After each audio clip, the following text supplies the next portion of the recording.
What's up, YouTube? This is Two Raw for TV. All right, so shout out to LB. He was talking about this on his channel today. Um, Today is the 15th anniversary of the 81 point game that Kobe Bryant put up back during the 2005-2006 NBA season. It occurred on January the 22nd of 2006, exactly 15 years ago today. Um, it came at the expense of the Toronto Raptors. I believe the final score may have been something like 122 to 104 or 106. But despite the fact that the game ended in a semi blowout margin, for most of the game, the Lakers were either behind or it was a competitive game. The game did not break open until the last few minutes of the ball game. Um, Therefore, his 81 point game to me is different from a game from, maybe somebody like Sir Pans a lot, who might score 60 in three quarters, but the game will have been a blowout since the first quarter. You know what I'm saying? It's a different beast when you have 58 points in a 37-point blowout. I mean, to me, that's really not that impressive because a lot of times the opposition is already taking their starters out and you're going up against the second unit, and sometimes the end of the bench splittering their ass players.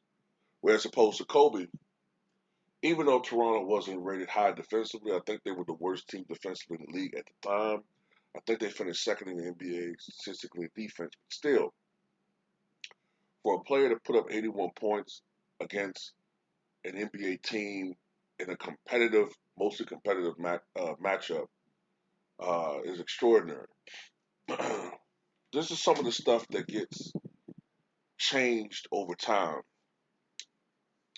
First of all, Kobe Bryant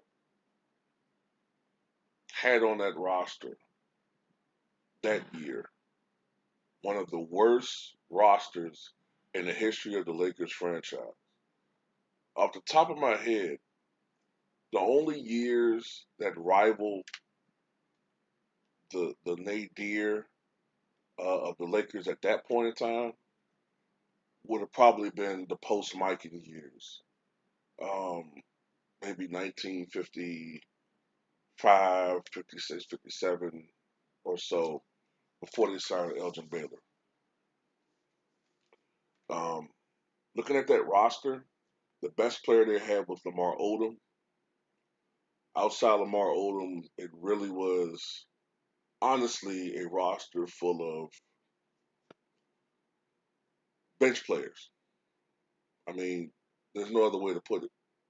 Bench players. Now, Andrew Bynum was developing as a player, but he wasn't quite there yet. You had Odom, who was a solid complementary piece, but other than that, that team really had no business even winning 45 games that year. They were in a very competitive conference, the Western Conference. They had, of course, the San Antonio Spurs. You had the Houston Rockets with Yao Ming and Tracy McGrady. You had the emerging Dallas Mavericks. That's three teams right there. Um, you know, Denver, the Carmelo Anthony team, they were a pretty good team at that time. So, you know, Utah was a pretty good team. Portland was a really good team at that time. So it was by no means a cookie cutter conference. And most people thought the Lakers were probably not going to make the playoffs. But Kobe Bryant had other ideas that year. And the 81 point game was really not an aberration at all. Kobe Bryant had had flashes of that type of performance throughout his career, whether you're talking about the 56 points in three quarters against the Memphis Grizzlies, or the 51, or the 62 points in three quarters that he achieved just a month prior, December 2005, against the Dallas Mavericks, where he actually outscored Dallas by himself after three quarters, 62-61. Um, he didn't play, I believe, in the fourth quarter, and it was speculation then that if there was a perfect storm, Kobe could score 80, 90 points in a game, and we saw that in that game on January 22nd, 2006. Now, earlier on, coming into that game, Kobe had been going through a rather hot streak of shooting the basketball, in particular at the foul line. He had made something like 58 or so consecutive foul shots going into that game. Um, because the Lakers were pretty much Kobe a bust that entire year. If it was a game Kobe didn't shoot well, generally they lost. Um, Kobe coming into that game was probably averaging like 34, 35 points a game. What makes that so impressive is that after that season, Kobe wound up averaging 35.4 points per game. But this came when the league was only averaging 97 points per team. Compare this to, say, Michael Jordan, 86, 87, when he averaged 37.1, but the league average was about 110 points a game. Or even compare this to Wilt, who did average 50.4 points per game in 61, 62, but the league average was closer to 120 points. I think the Warriors, Philadelphia Warriors, were averaging something like 124, uh, maybe 125 points per game.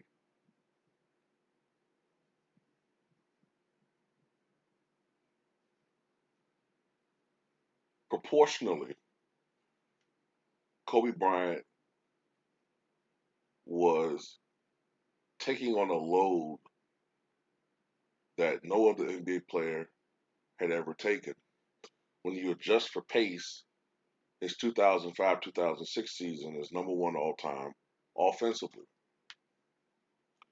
And it was Kobe that carried the Lakers that season.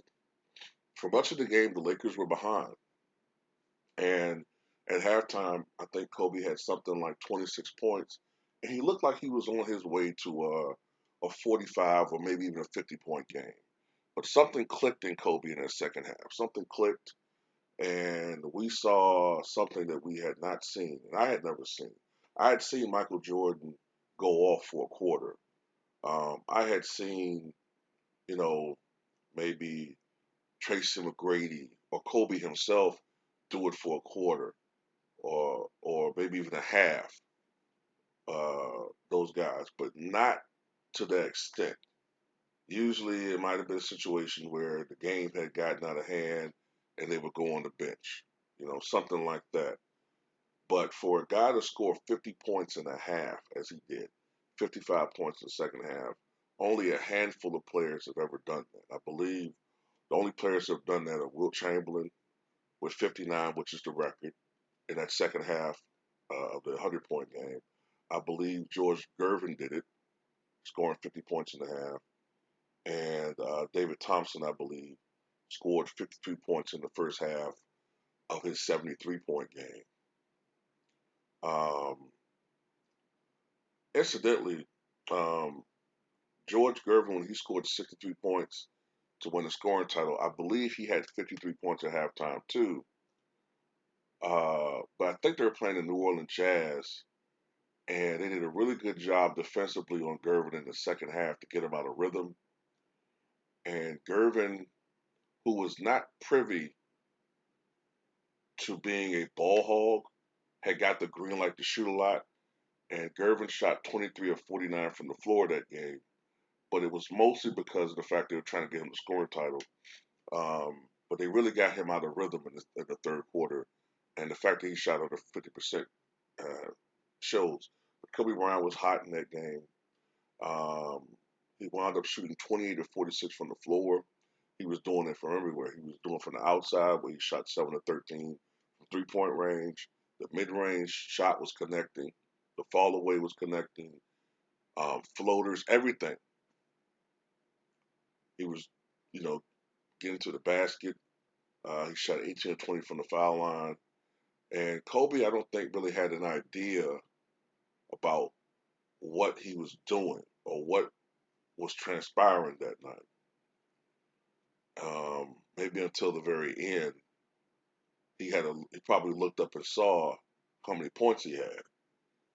If I remember correctly, he hit a 3-pointer to go ahead of Elgin Baylor's franchise record, which was 71 points. I think he did that in the fourth quarter, sometime early in the fourth quarter. And then that's when the push was there for Kobe to let's see what he can finish with. And he finished with 81 points. He's one of only 2 men to score at least 80 points in a game. And it's one of the greatest offensive performances in the history of sports, period. And, Kobe would go on to win 2 more NBA championships. Remember, this was a time when Kobe was forcing the NBA and the sports world to pay him more attention. Remember, there was a period of time after, the breakup with him and Shaq, after the allegations in Boulder, Colorado, where he was sort of persona non grata with the NBA. They were trying to move on from him. And you could see that the stresses of the trial was getting to Kobe the year prior. I think it did affect his play somewhat. But after that matter was resolved, in the next season, 2005, 2006, that's when you saw Kobe Bryant unleashed. In the next 2 years, he was clearly the most dominant player in the NBA. Unfortunately, he didn't get an MVP award either season. In 2004, 2005, 2006, it went to Steve Nash for a second year in a row. And in 2006, 2007, it went to Dirk Nowitzki. I strongly believe, in my heart of hearts, that politics played a role to an extent with their MVP selections. Now, look, I understand you could say, look, the Dallas Mavericks won 67 games in 2007. Dirk played magnificently. I understand giving it to him from that vein. Um, but if you watch basketball, you saw that the best players in the league at that time, the two best players were Kobe Bryant and LeBron James was emerging as probably the second best player. You know, Kobe Bryant did ultimately win an MVP award, but I think Kobe should have won at least three. I think he should have won the year that he got it, of course. I think he should have won it in 2005, 2006, and I think he should have won it in 2002, 2003. Um, but ultimately, his career is one of the greatest ever. He scored over 33,000 points. He averaged 25 points a game for his career. And this came with him not being a starter and not playing many minutes the first, I believe, 3 years of his career. So as we near a grim milestone for Kobe Bryant, I thought today I would share one of the high points of his career in his life, the 81-point game against the Toronto Raptors, January 22nd, 2006.